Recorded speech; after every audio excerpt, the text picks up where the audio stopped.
Your daughter is whispering to the janitor." The words stopped Reagan Moore in her tracks. She was halfway through a curt nod to the school receptionist when the sentence landed casual offhand but sharp enough to split the air like glass.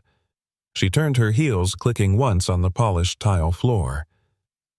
"What did you just say?" The young woman behind the front desk blinked. I mean, we weren't sure at first. Ivy usually doesn't talk right. But she said something. To Mr. Blake. Reagan's eyes narrowed. Mr. Blake? Who? The receptionist leaned closer. The janitor. The halls of Bellhurst Academy gleamed under soft amber lighting.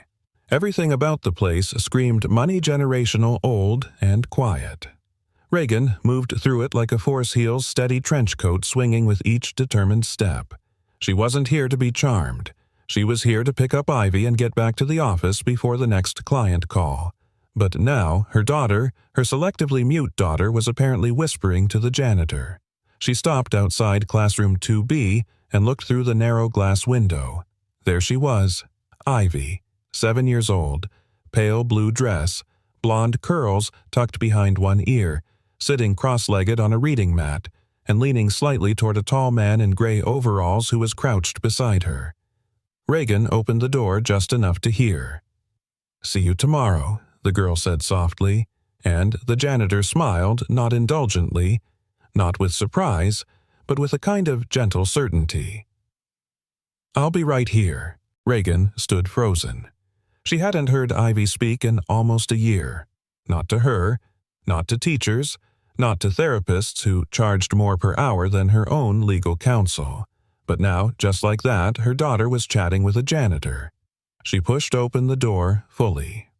"Ivy, get your things. We're leaving." The girl startled, then rose quickly, grabbing her little backpack and clutching the strap. The janitor, tall, maybe late 30s or early 40s, brown hair slightly messy, hands rough with work, stood too. He didn't smile, just offered a small, respectful nod. "You must be her mother," he said. Reagan's gaze was ice. "And you're the janitor who thinks he's a speech therapist." A flicker passed over his eyes. Pain, maybe, or weariness, but it vanished as quickly as it came. "I don't think anything, ma'am. I was just listening." "Well," she said crisply, "I'd appreciate it if next time you left the listening to professionals." Ivy tugged lightly at her mother's coat. "Mom!" Reagan's heart jumped. That whisper, it was Ivy's. Again. But she didn't let it show. She didn't have time for emotion. Not here, not now. We're leaving. They walked in silence through the parking lot. Ivy's small footsteps tried to match Reagan's long, purposeful strides. Reagan unlocked the luxury sedan with a beep, and Ivy climbed in without a word. She started the engine but didn't pull out. Her hand gripped the steering wheel too tight. Her daughter had spoken, twice, to a stranger, and Reagan had no idea why. Later that night, as the kitchen of her minimalist condo overlooking the city, Reagan poured a glass of red wine and opened her laptop. Her fingers hovered over the keys before typing Gabriel Blake Bellhurst Academy. Staff. The school website didn't have much. No photo, just a name under facilities. She narrowed her search. Her legal instincts kicked in. Gabriel Blake Therapist, New York. One link stood out. An old medical journal. Innovative Approaches to Selective Mutism Case Study by Gabriel Blake, M.S. CCC-SLP. Her eyes scanned it. He'd once been a licensed speech-language pathologist, specialized in pediatric trauma, multiple awards, papers published, then 4 years ago. Nothing. License inactive. No known practice. No obituary, no scandal. He had just disappeared, and now he mopped floors at Ivy's school. The next morning, Reagan didn't go to the office. She arrived at Bellhurst just before lunch and asked for Mr. Blake. He was in the courtyard kneeling beside a water fountain with a wrench in hand. "Mr. Blake," she called. He stood wiping his hands on a rag. "Ms. Moore." "I looked you up," she said bluntly. "You were a speech therapist. A good one, apparently. Why are you scrubbing fountains at a prep school? He didn't flinch. I like quiet places. That's not an answer. He gave a soft breath of a laugh. Maybe I've given all the answers I had. Now I just listen. She crossed her arms. Listen, Mr. Blake, Gabe. What? My name's Gabe. There was something deeply steady in his tone. No arrogance. No agenda. Just grounded. She hated how much that disarmed her. She pressed on. Did you know my daughter hadn't spoken to anyone in nearly a year? I figured he said. But she hummed near the music room. Barely audible. So I sat there fixing a loose tile. Didn't say a word. Next day, she sat closer, and one day she said, "Do you like stories?" Reagan blinked. She started with that she asked barely above a whisper. He nodded, and I said yes. There was a long pause between them. Then Gabe added quietly, "Sometimes kids don't stop speaking because they're broken. They stop because no one's really listening." Reagan clenched her jaw. "You have no idea what she's been through." "You're right," he said, meeting her eyes. "But I know what silence sounds like when it's not a choice." Reagan stood there unsure whether to argue or cry. Instead, she turned. Stay away from her. But, even as she walked off, her daughter's voice, so soft, so real, echoed in her memory. "See you tomorrow." And for the first time in a long time, Reagan wasn't sure whether she was walking away from trouble or from a miracle. The bell rang through the corridors of Bellhurst Academy, crisp, chime-like, but sterile in its precision. Gabe Blake remained crouched beside the same water fountain, watching as sneakers, loafers, and polished flats rushed past him in waves. None of the students noticed the janitor with the wrench. Except one. Ivy. She lingered just a second longer near the hallway corner, half hidden by a marble column. Her eyes, curious, alert, unsure, met his. She didn't wave, didn't speak, but she nodded. Slight, almost imperceptible. Gabe smiled back, then returned to tightening the loose fixture. He didn't need words.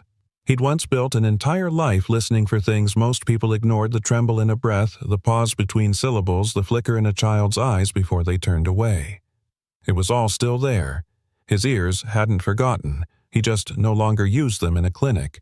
He used them here, among whispers, creaks, and silence. Gabe, the voice behind him, was firm, clipped. Reagan Moore. He rose slowly. Ms. Moore. She stood under the arched doorway like she owned the stonework itself, flawless navy suit, arms folded, jaw tight. But her eyes betrayed the night she'd had. Too little sleep, too many questions. "I need to talk," she said, privately. He gestured to the courtyard bench. "Over there." "No," she said flatly. "Someplace with a door." Gabe led her down the hall past students filing into lunch into a small, unused staff room that smelled faintly of old wood polish and forgotten chalk. He pulled the door closed behind them. Reagan didn't sit. "I want to understand something," she said, pacing slightly. "My daughter has refused every professional I've hired. Top therapists, world-class clinics, nothing. And then, out of nowhere, she starts talking to you, a janitor." Gabe raised an eyebrow. "You say janitor like it's a diagnosis. I say it like it's not your profession." He didn't react, just nodded. Fair. She waited. Expected more. An apology, a justification, anything. But he just stood there. Calm. Still. "Ivy doesn't talk," she continued, her voice sharpening, "because she saw me break down during the divorce. Because I screamed and cried and slammed doors I swore I never would. She saw her father walk out. She heard me beg him to stay. And the next morning—" She stopped speaking. Silence filled the room like water rising in a glass. Gabe finally spoke. "That's not your fault." Reagan snapped. "Don't patronize me." "I'm not," he said softly. "But you're trying to fix her like she's broken. She's not. She's protecting herself." Her hands clenched. "So, what do I do?" "Just wait for her to say something to me. Hope she'll forgive me enough to speak again." Gabe looked at her carefully, then said, What if she's waiting for you to stop talking and just hear her? Reagan blinked. It was such a simple sentence, but it hit like a verdict. He wasn't trying to win, or insult, or teach. He was just telling the truth. She sat down. For the first time since Ivy went silent, she allowed herself to collapse just a little. I don't know how to do that, she admitted, quieter now. I talk for a living. I command rooms, cross-examine liars. I'm not gentle. Gabe pulled out a chair and sat across from her, elbows on his knees. You don't have to be gentle, just present. Reagan stared at the floor. Why did you stop practicing? She asked, not looking at him. His voice dropped almost to a whisper. My wife. She looked up. She was a singer. Jazz. The kind of voice that makes you close your eyes to listen better. We found a lump on her throat 2 weeks after our wedding. By the time we caught it, the damage was done. Reagan said nothing. She lost her voice, he continued. I tried everything. Therapy, experimental treatments, silent singing techniques, you name it. But eventually, I realized I wasn't helping her heal. I was just trying not to lose her. And did you? He nodded. Cancer didn't take her. Silence did. The room was unbearably quiet now. I'm sorry, Reagan whispered. Gabe gave a half smile. You're not the only one who blamed herself for someone else's silence. A beat passed. Is that why you work here? She asked. To be close to what you lost. He looked out the small window. I came here to disappear, but then Ivy sat next to me one day while I was fixing a heater, didn't say a word, just listened. Next day she brought a book, pointed to a sentence, then another, then she whispered, Do you like stories? Reagan's voice caught. That was her first line to you. He nodded. She hasn't said that to anyone since she was 4. Gabe met her eyes. It wasn't for me. It was her way of asking, Will you sit with me in this silence? And I did. Reagan stood slowly. There were no courtrooms here. No cross-examinations. Just 2 people sitting in a dusty room trying to stitch together something they both once lost. Before she left, she asked Will, You keep talking to her? Gabe smiled gently. Only if she wants me to. Later that evening, Ivy sat on her bed knees, tucked up to her chest, crayon in hand. Reagan knocked softly and stepped inside. She didn't ask questions. She didn't say sorry. She just sat down beside her daughter and said, Do you like stories? Ivy looked up, her lips parting just slightly, and for the first time in months, she reached out and held her mother's hand. The next morning, Reagan Moore walked into her downtown office in a tailored gray suit and a head full of noise. Usually, her mind was a courtroom. Disciplined, compartmentalized, efficient. But today it was a messy drawer. Every time she tried to file away yesterday's conversation with Gabe Blake, a memory slipped out. Ivy's whisper. Gabe's eyes. That quiet sentence, silence, didn't break her. It protected her. She couldn't unhear it. She pushed open her office door, but before she could sit, her assistant, Jenna, peeked in. Morning, Ms. Moore. Your 9 o'clock deposition just canceled. Shall I move up the Coleman consult? Reagan shook her head. No, leave it. I need 30 minutes. Alone. She sat at her desk and stared at the screen. A blank search bar. Just blinking. Then slowly, she typed Gabriel Blake, licensed speech pathologist, NY. Dozens of results. News articles, testimonials, even a conference video from 6 years ago. She clicked it. The image froze on a younger, Gabe, clean-shaven, black blazer posture, confident. The caption read, Restoring Lost Voices. Rewiring Silence After Trauma. But what stopped her wasn't the presentation. It was the quote pinned under the video, apparently something he'd said during Q&A. When a child stops speaking, don't ask what's wrong with them. Ask what the silence is trying to say. Reagan leaned back, eyes stinging. She didn't know whether she wanted to thank him or punch a wall. Later that day, she made a quiet call to Bellhurst. Miss Moore, the receptionist, answered. Ivy's doing fine. No incidents today. That's not why I'm calling. I'd like access to Mr. Blake's employment file. A pause. I'm not sure if that's allowed. I'm on the school's legal board. Reagan lied smoothly. It's a compliance matter. 10 minutes later, a redacted PDF landed in her inbox. She opened it, and there it was.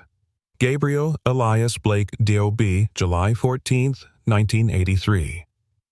Former occupation licensed speech-language pathologist, education, Columbia University, M.S., in Communication Sciences and Disorders.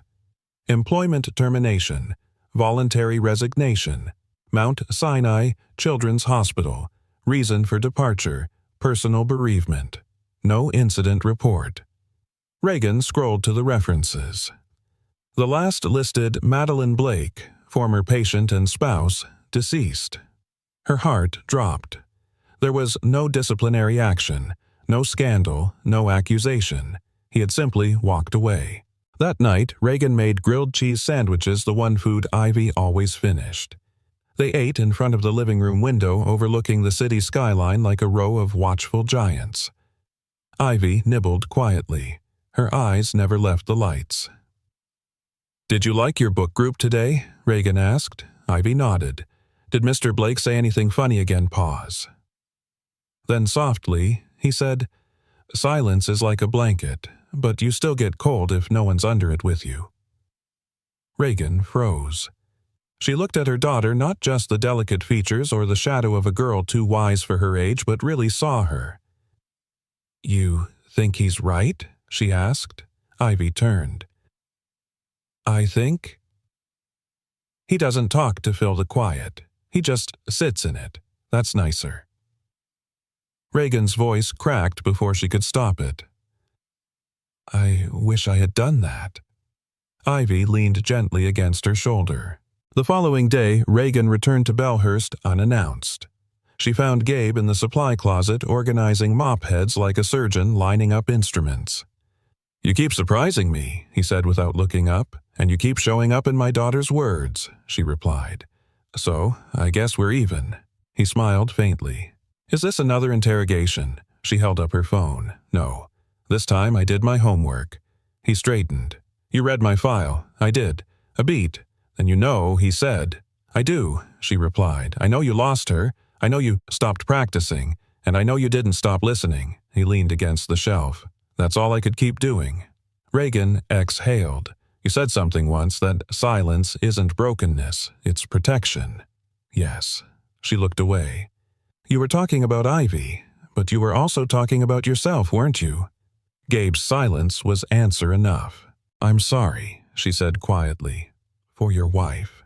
For what I said. For assuming you were just a janitor." He offered no bitterness in his voice. She nodded. "You weren't wrong," he said. "I am a janitor. And it's the first job where no one expects me to fix something I can't." Reagan stepped closer. "But you are fixing something," she whispered. "Not just Ivy. Maybe me too." He studied her. Ivy didn't need fixing. She needed someone who remembered what it's like to lose their voice. Reagan swallowed the lump in her throat. "And you?" she asked. "What did you need?" He hesitated. "Then I needed to matter, without saving anyone." The silence between them was no longer heavy. It was safe. Then Gabe added softly, almost to himself, "You know what the last thing my wife wrote to me was?" Reagan shook her head. "You hear what others miss. Don't let grief make you go deaf." He looked up, eyes shining, but dry. "And for a while." "I did." Reagan stepped back carefully, choosing her words. "Would you ever consider doing it again?" she asked. "Therapy. For Ivy. For others. For you." "I'm not licensed anymore," he said. "Then do it for free," she challenged. "Do it for the ones who whisper. The ones like her." He studied her for a long, thoughtful moment, and then, quietly, "Only if someone sits with me this time," she smiled. "I'm here." And for the first time, so was he. Ivy's fingers danced across the keys of the old upright piano in the school's music room. She wasn't playing a song exactly, more like tracing a memory. Her tiny hands searched for a tune that only lived in her mind, pressing one hesitant note at a time. Outside the door, Gabe stood silently with his mop, letting the melody wrap around him like a half-remembered lullaby. He didn't enter, didn't interrupt. He just listened. Reagan sat in her car in front of Bellhurst engine, idling. She wasn't supposed to be here today. She had a full docket.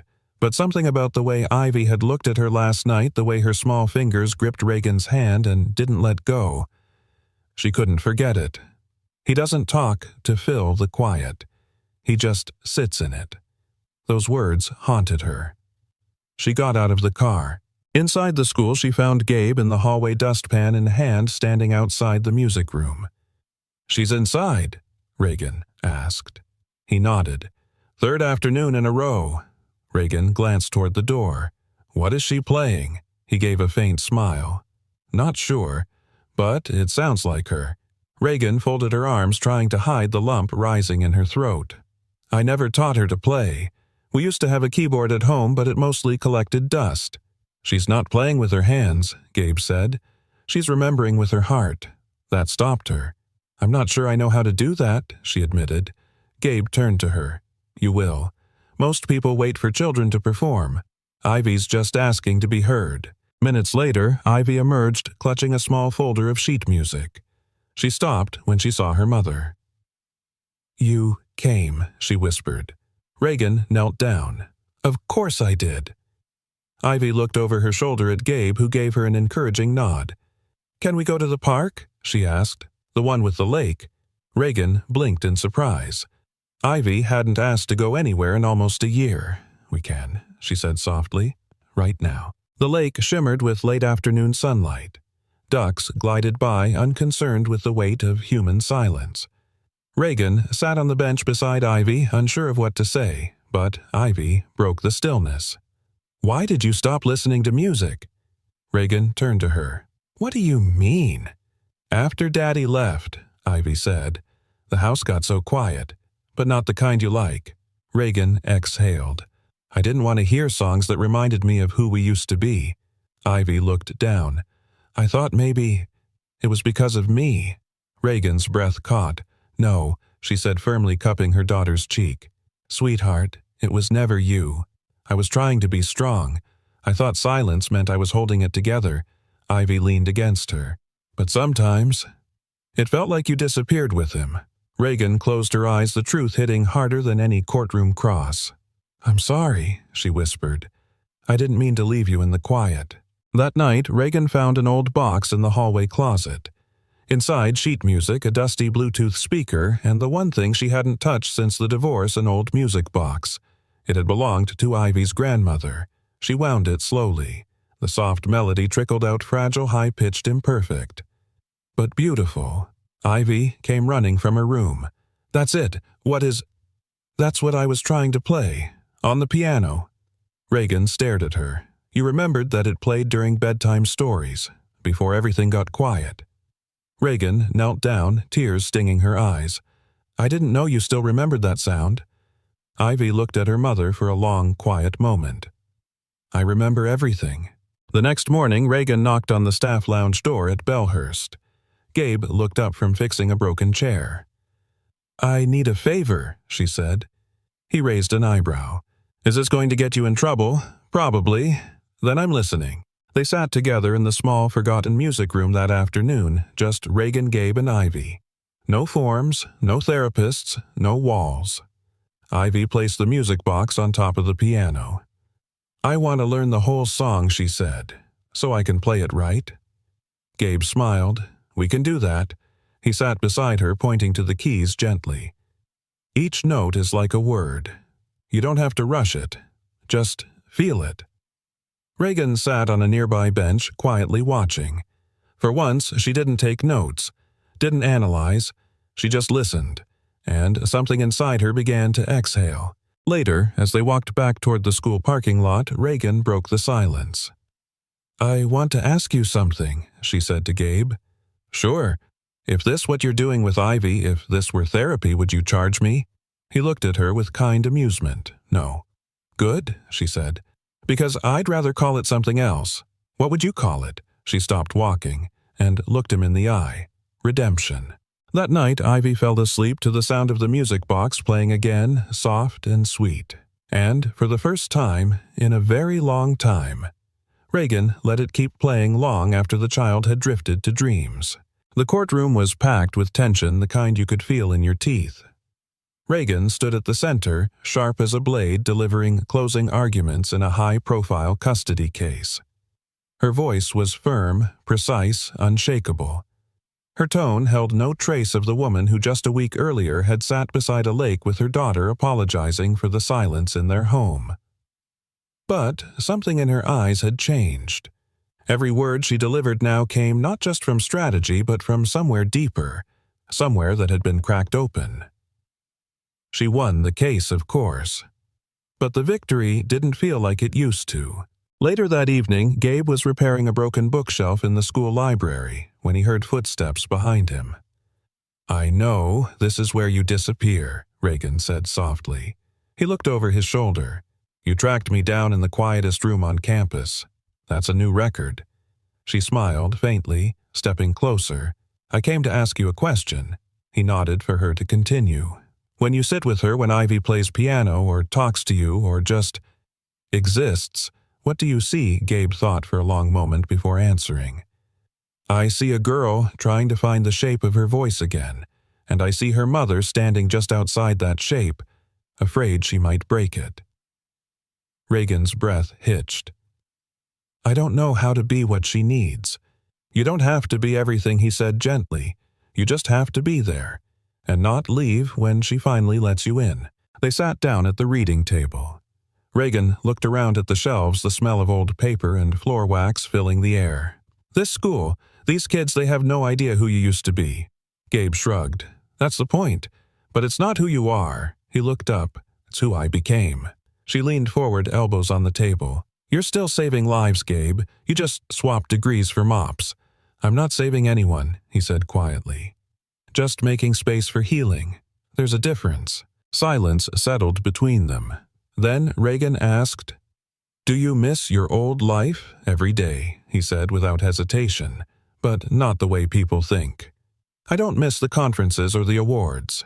I miss the moment a kid finds their voice for the first time, the way their eyes light up not because they said something but because they chose to." Reagan swallowed hard. "Ivy never chose to speak to me again." "That's not true," Gabe said. "She just didn't use words." A moment passed.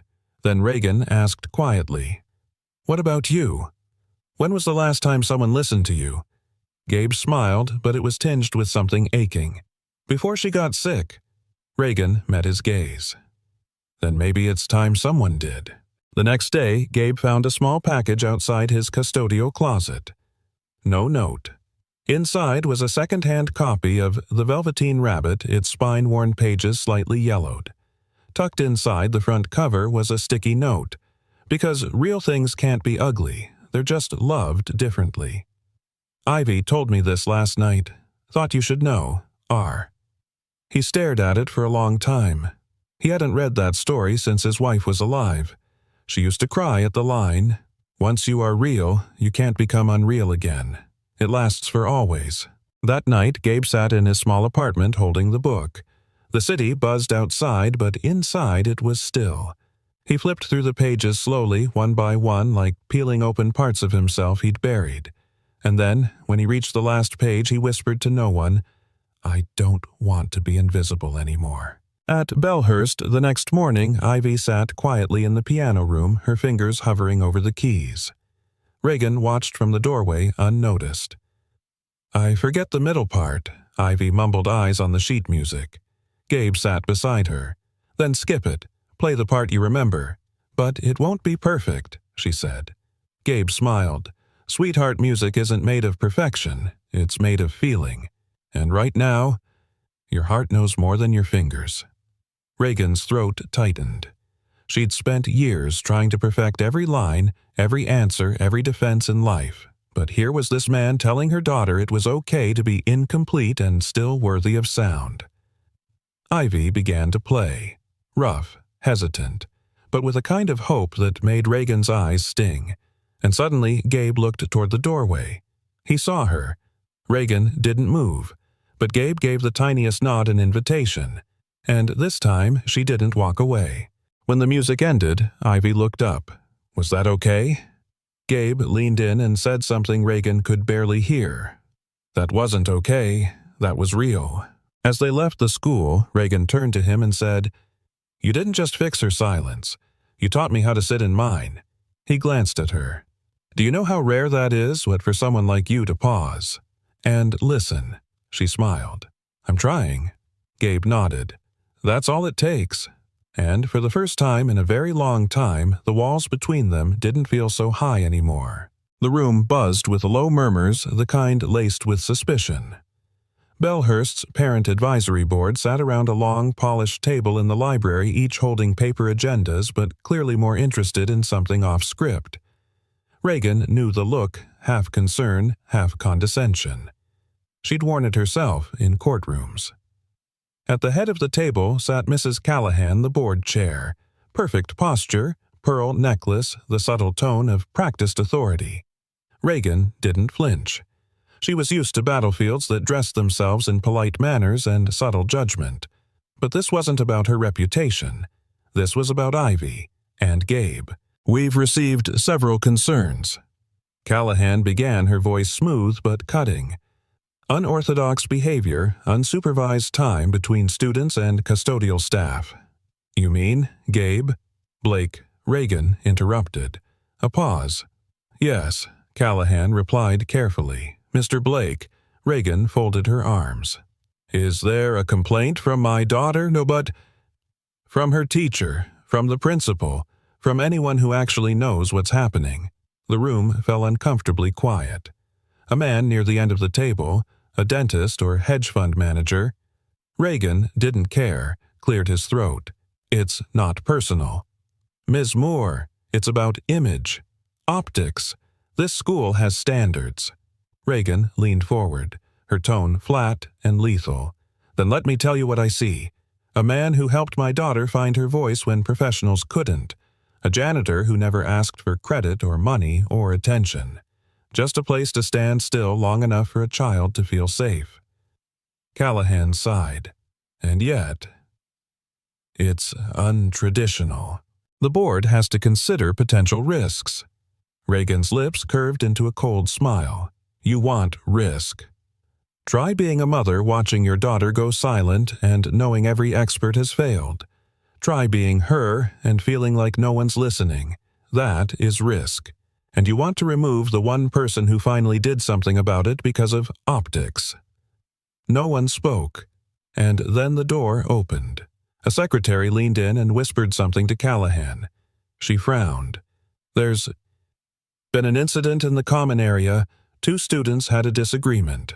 Reagan stood instantly. "Is it Ivy? I believe so." The hallway was chaos. Students stood frozen in place, whispering. A few teachers hurried by while one security guard held back the crowd. Reagan's pulse hammered in her throat as she reached the glass-walled commons.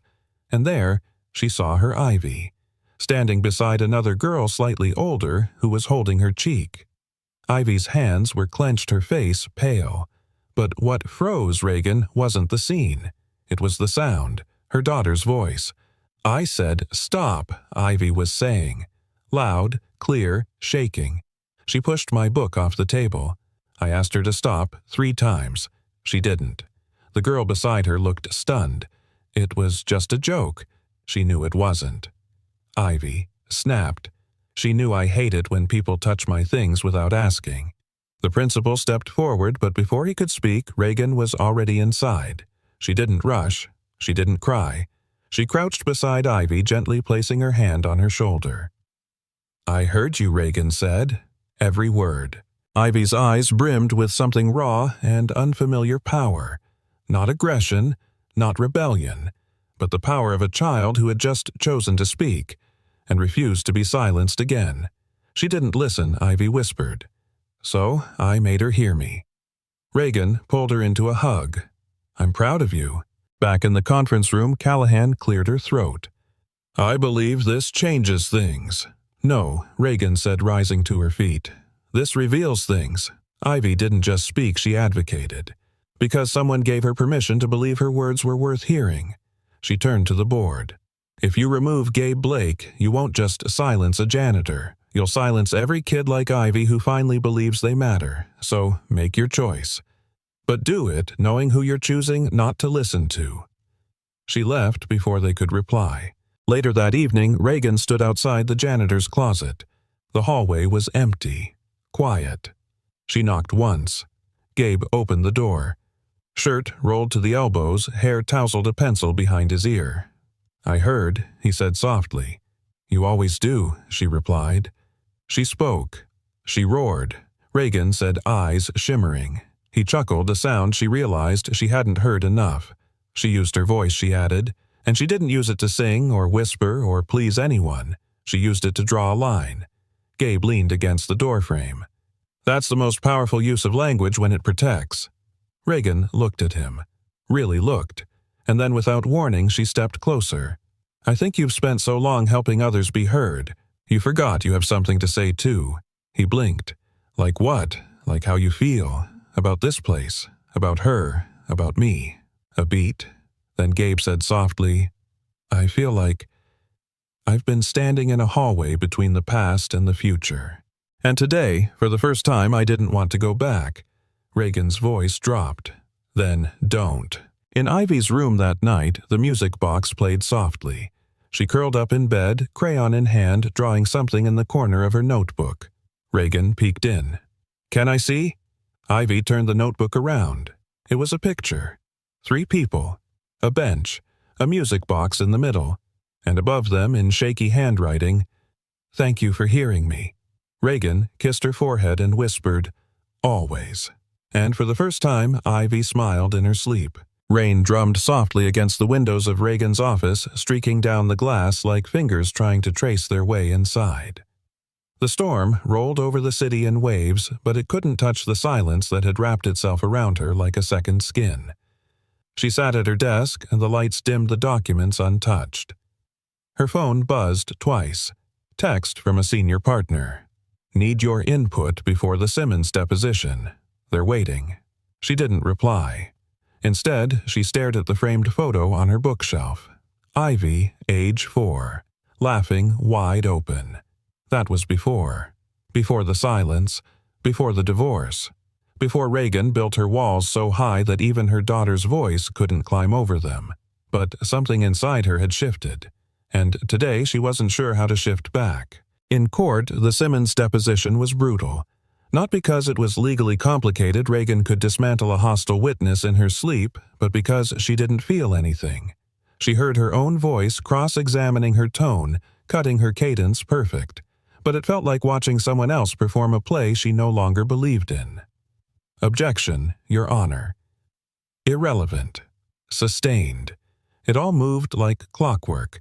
And yet something cracked when the opposing counsel leaned forward and said, "Ms. Moore, you seem distracted today." The room shifted. She steadied her voice. Distracted attorneys still win. Let's proceed.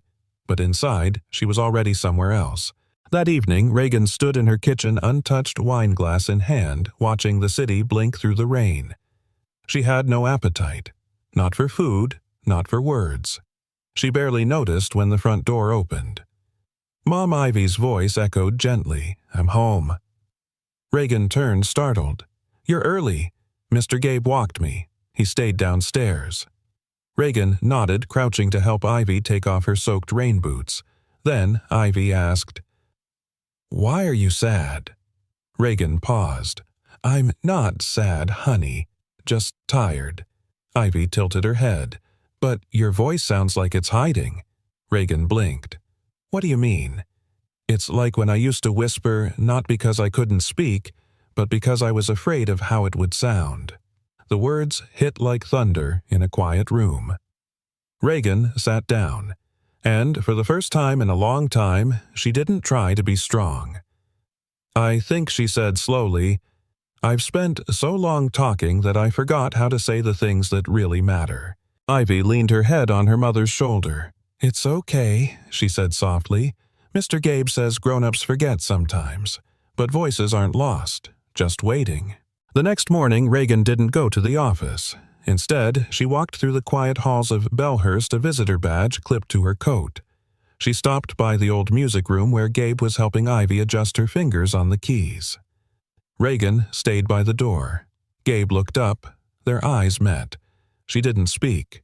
She just held up a small, folded note. He walked over and took it, opening it slowly. Inside, in her handwriting, "Do you want to get coffee with someone who's finally learning how to listen?" He looked up. "I thought you drank espresso," he teased gently. "I've downgraded," she replied. "I'm trying to be less sharp." He smiled. "You're not sharp, Reagan. You're just armored." She laughed quietly. "That's not a compliment." "It is," he said, "because armor can be removed.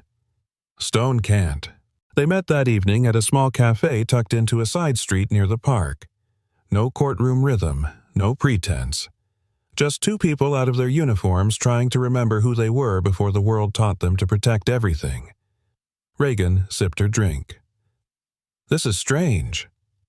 What is talking? Without an agenda?" Gabe smiled. "That's how you know it matters." She looked at him. "I used to think words were weapons. Now I'm wondering if they were actually bridges. And I just never crossed them." He stirred his coffee. "My wife once said the most powerful part of a conversation isn't the sentence, it's the silence between them." Reagan leaned in. "You miss her?" "Every day," he said simply. "But I don't live in the missing anymore. I live in the remembering." A beat of silence. "Do you think," Reagan asked cautiously, "that someone like me can be forgiven for not listening sooner?" Gabe's voice was gentle. "Forgiveness isn't earned. It's offered. And from what I've seen, Ivy already gave it to you." Reagan's eyes shimmered. "But I haven't forgiven myself." Then, maybe, he said softly, "You need to hear your own voice. The one you buried under all the right answers." As they walked out, the air smelled like rain-soaked earth. The streets were quiet, and for once Reagan didn't feel like filling the silence. Until Gabe said, "You're doing it." She looked up. Doing what? Letting yourself be heard even without speaking. And in that moment, Reagan Moore, the woman who built a life on perfect arguments, realized that vulnerability wasn't weakness. It was the bravest kind of truth. And finally, she was ready to live in it. The sky outside Bellhurst was unusually soft that morning, clouded but warm, like the world itself had taken a breath and finally decided not to rush. Inside the library, Ivy sat at a corner table, legs tucked beneath her, a yellow pencil pressed thoughtfully between her fingers. All around her, students whispered, pages turned, keys clicked. But Ivy was still anchored in thought. A single blank sheet sat before her, at the top. "Who is your hero?" Reagan arrived early that afternoon, earlier than usual. She'd taken the rest of the week off for the first time in, well, longer than she could remember. Her heels didn't click with authority this time. They moved gently, steadily, as if the woman who wore them had finally let herself slow down. Gabe met her near the entrance.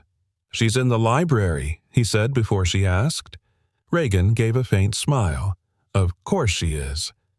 "I think she's writing something important," Gabe added. "She always is," Reagan said softly. Then, before she could walk away, he gently reached out his fingers, brushing the edge of her sleeve. "She watches you, you know," he said, "when you're not looking." Reagan turned. "What do you mean, I mean?" "When you walk in, she straightens her back. She sits taller. She wants to be worthy of being seen by you." Reagan's throat tightened. "I never meant to make her feel that way. I know Gabe said, but sometimes, even love wears armor." Reagan swallowed. "And now," Gabe said, eyes warm, "she's finally writing without it." Back in the library, Ivy looked up as her mother approached. "Can I sit?" Reagan asked. Ivy nodded, then hesitated. "But don't read it yet." "Of course not," Reagan said, folding her hands in her lap. "I'll just sit with you." Ivy smiled. It was small, but it was there. They sat together for 10 quiet minutes, Reagan watching her daughter's pencil dance, pausing sometimes, then returning to the page.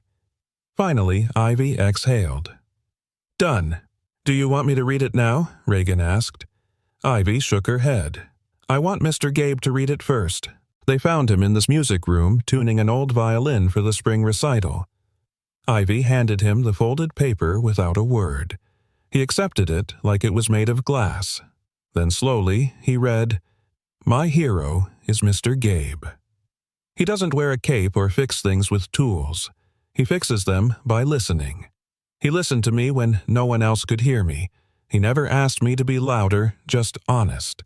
He showed me that silence isn't scary and that talking isn't about being right. It's about being real.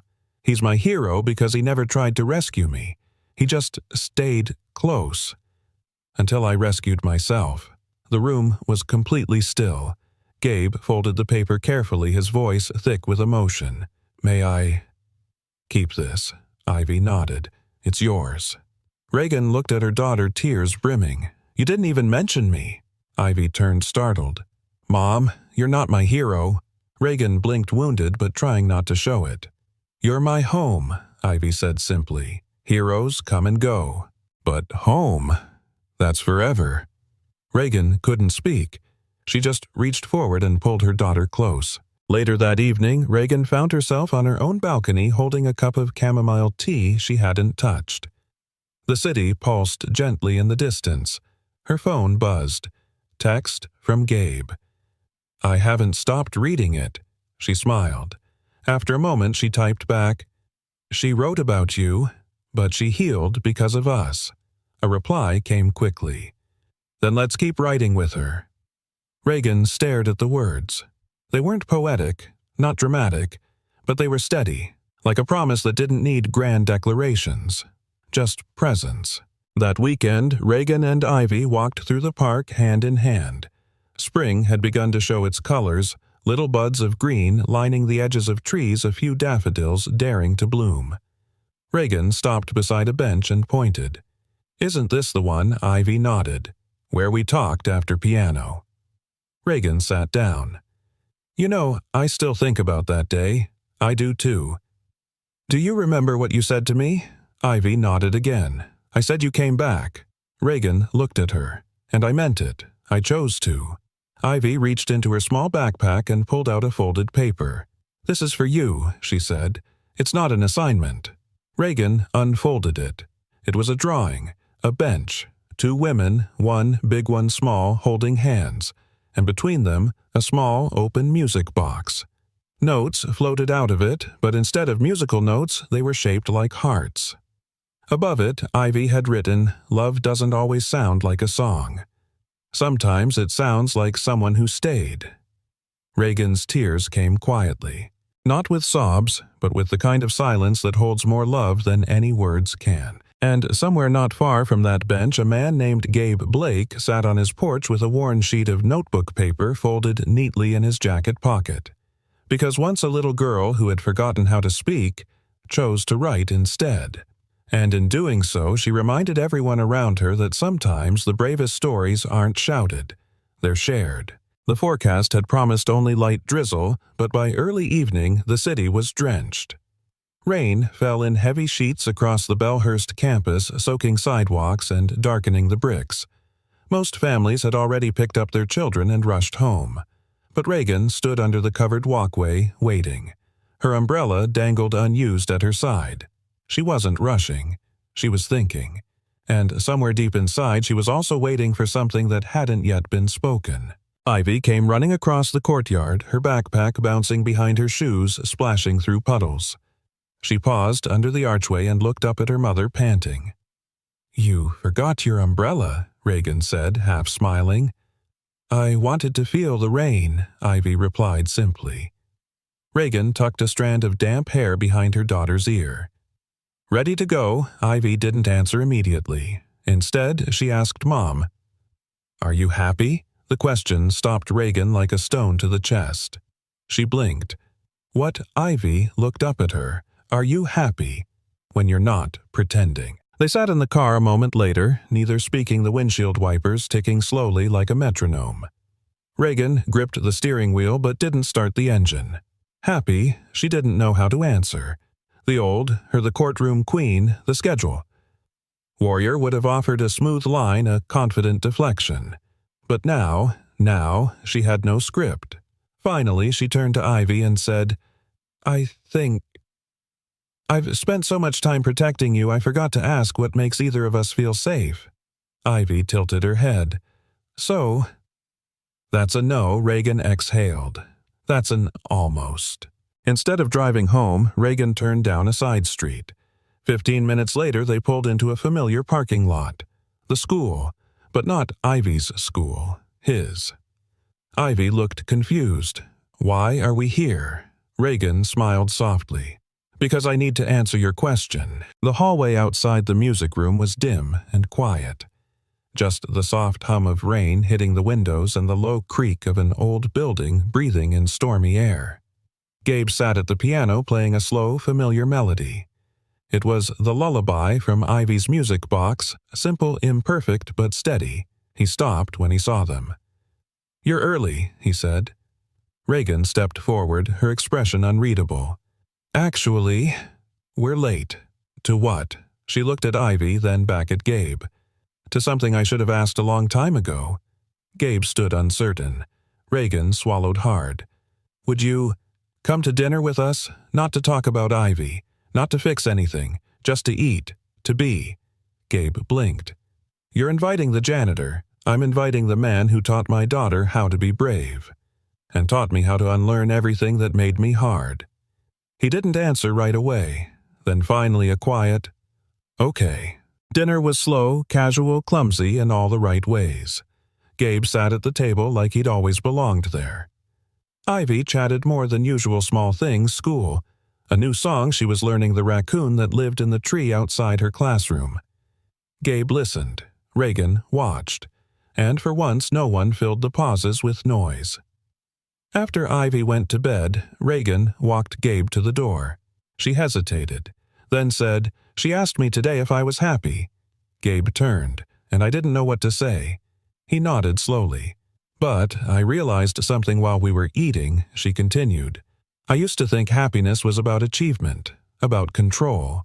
Now, I think it's just about choosing people who feel like silence you don't need to fill." He smiled. "That's beautiful." "It's true." They stood in the quiet. Then Gabe asked, "And do I feel like that kind of silence?" Reagan met his gaze. "You are that kind of silence." As he stepped out into the drizzle, she called after him. "Gabe." He turned. "If I asked you to try again, not as a therapist, but as a man, would you?" He paused, then said, "Only if you promise not to fix me." "I won't." "Then yes." And with that he walked into the rain, not as the janitor, but as a man finally walking toward something, not away from it. Upstairs, Ivy lay awake in bed. She watched the rain run down her window and whispered to the dark, "Please, let this be real." And from the hallway, Reagan's voice answered back, soft, steady, "It already is." In a world built on noise, they had all learned to listen again. And that was how happiness began. The first time Gabe Blake stepped back into a classroom, it was without a degree, without a license, and without expectation. But this time, he wasn't standing at a podium or holding a clipboard. He was sitting on the floor, legs crossed next to a half-circle of children who had learned to trust him not because of his title, but because of his presence. And right beside him in a tiny folding chair labeled assistant sat Ivy, pencil behind her ear, clipboard in her lap, tiny shoes swinging above the tile. She wasn't just helping, she was co-leading. Reagan leaned quietly in the doorway watching them through the glass. There was no spotlight in this room, no applause, just small voices trying to make sense of big feelings. A little boy was struggling to pronounce his name. Gabe leaned in and said gently, "Say it like it's a secret you're letting me in on." The boy smiled. "Tried again. Got it right." The kids clapped.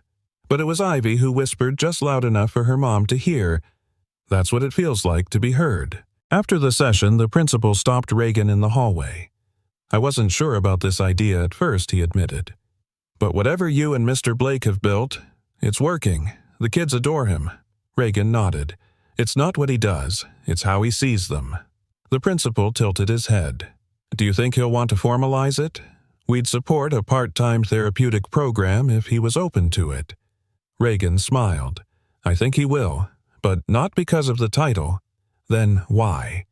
She glanced into the room again, because he finally believes he still has something to give.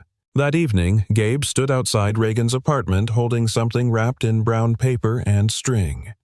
His hands were unusually fidgety, his voice quiet when she opened the door. "This is for Ivy," he said. Reagan took it gently. "What is it?" "Something old. I thought she might want to make hers." Inside was a notebook, well-worn, leather-bound, with hand-sketched music notes along the edges of each page.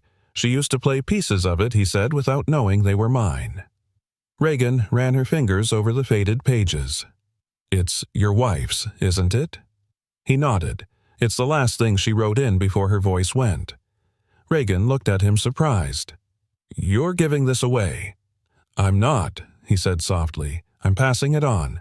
Later that night, Ivy sat on the living room rug, the notebook open in front of her. Gabe sat beside her, showing her how to read the scrawled annotations, the markings only a trained ear would recognize. Reagan watched from the couch, then said quietly, "I've spent years convincing judges that words matter. But lately, I think how we use them matters more than anything." Gabe looked up. "Words are like songs. They're not supposed to impress, they're supposed to connect." Reagan nodded. "And silence isn't the enemy, is it?" "No," he said. "It's the canvas." As Ivy fell asleep later that night, the music notebook tucked beside her pillow, Reagan stood at her bedroom door, arms crossed, heart full. "She's not afraid of her own voice anymore," she whispered. Gabe stepped beside her. Because someone taught her it was worth hearing. Reagan looked at him. "And you're not afraid to give yours again." He gave a slow smile. Because someone stayed long enough to listen. The following week, Gabe's Story Through Sound pilot program launched at Bellhurst. There was no ribbon-cutting ceremony, no media, just 10 children, 2 old instruments, 1 music box on the piano, and a chalkboard that read, "Tell it how you feel it, even if it's quiet." Reagan sat in the back of the room during the first session. She wasn't there to supervise, she was there to witness. And as Ivy helped a new student find her first note on the keyboard, Reagan felt something settle in her chest, something steady. Whole. She glanced at Gabe. He met her eyes. No words passed between them, but the message was unmistakable. This is the life we didn't know we could still build. That night, under soft lamplight and worn couches, Reagan asked Gabe a question. If you could go back and rewrite your story before all the silence, the pain, the loss, would you? Gabe thought for a long moment, then said no. Reagan raised an eyebrow. Why not? Because if I'd changed any page, he said, voice low and steady. I might have missed the chapter where you walked in. Outside, the city was quiet. Inside, a home no longer built on silence was learning to sing. The auditorium hummed with low chatter, the kind of excited noise that fills a room before something meaningful begins. Folding chairs lined the polished wooden floor. Stage lights warmed the red velvet curtain. Parents leaned forward. Teachers held their breath. It was the end-of-year ceremony at Bellhurst Academy. But for one little girl, sitting near the front row, feet swinging nervously in shiny black shoes, this wasn't just a ceremony. It was a beginning. Backstage, Ivy clutched a folded piece of paper in her hands. Her fingers trembled slightly, not out of fear but something deeper, readiness. Gabe crouched beside her, his tie slightly crooked, his presence calm. You don't have to read it all, he said gently, just the parts that feel true today. Ivy looked up at him. But what if I forget? Then speak from where it still lives inside you, he said. That's where the best words come from. She nodded, then turned to her mother, who had just arrived backstage with a soft smile and eyes that already shimmered. Mom. Ivy said, her voice small but sure. Will you be where I can see you? Reagan knelt down to meet her daughter's eyes. I'll be front row. I'll never not be where you can see me again. On stage, the principal welcomed the crowd, thanked the staff, praised the achievements. Polite applause followed. Then came the final announcement. This year, for the first time, our closing speech will be delivered by a student. One whose journey has reminded us that finding your voice doesn't mean speaking the loudest. It means speaking when it matters. A hush fell over the room, and now, Ivy Moore. Ivy stepped into the light. For a second, the room held its breath. She scanned the crowd, found her mother in the front row, found Gabe standing in the wing. Then, unfolding the crinkled paper in her hands, she began. "Hi, I'm Ivy. I used to be quiet. Not because I didn't have anything to say, but because I didn't know if anyone wanted to hear it. Then, someone did. He was the janitor. He had old shoes and a soft way of sitting with silence like it was a friend.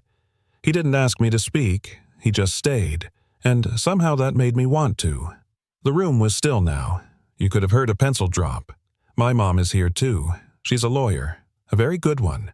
For a while I thought she only listened in court, but now she listens in the car, at bedtime, in the quiet.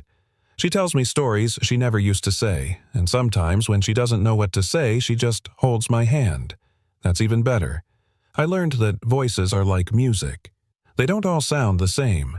Some are loud, some are soft, some don't come out for a long time, but when they do, they deserve a place to land. Thank you to Mr. Gabe for giving my voice a place to land. And thank you to my mom for giving it a place to grow. I'm not afraid to speak anymore, because now I know I don't have to be perfect, I just have to be me." The room rose in silence. Then came the applause. Not wild or thunderous, but slow, reverent, like everyone was trying not to break the spell she had just woven. Gabe wiped at his eyes, not bothering to pretend he wasn't crying. Reagan stood, hands clasped her smile, breaking with pride and wonder. Ivy bowed shyly, then ran off stage and straight into Gabe's arms. "You did it," he whispered. "You said I would," she replied.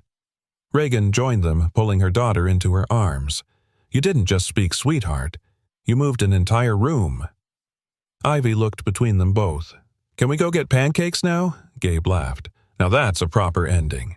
Outside, the summer air was golden, soft, free. They walked toward the parking lot together, hand in hand, Reagan, Ivy, and Gabe, like a melody finally finding its harmony. There were no speeches now, no ceremony, just the kind of silence you keep when your heart is too full for anything else.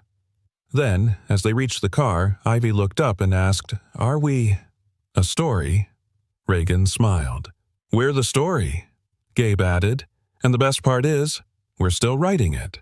Some stories begin with a voice, others begin with silence. But the ones we remember forever are the ones where someone finally listened. The end, or maybe just the beginning. And that was the janitor who knew her voice before she spoke. A story about silence healing and the quiet strength it takes to truly listen. Now, we'd love to hear from you. Where are you watching from, and what part of this story touched your heart the most? Was it Ivy's first words, Gabe's quiet wisdom, or Reagan's journey to becoming more than strong, becoming present? Let us know in the comments. Your thoughts help us create stories that matter, and if you'd like more powerful healing stories like this, don't forget to subscribe to the channel, hit the bell icon so you never miss a new episode. And most importantly, share this video with someone who needs a little hope today. Thank you so much for spending your time with us. We see you, we hear you, and we're honored to tell these stories for you. Until next time, take care and keep listening.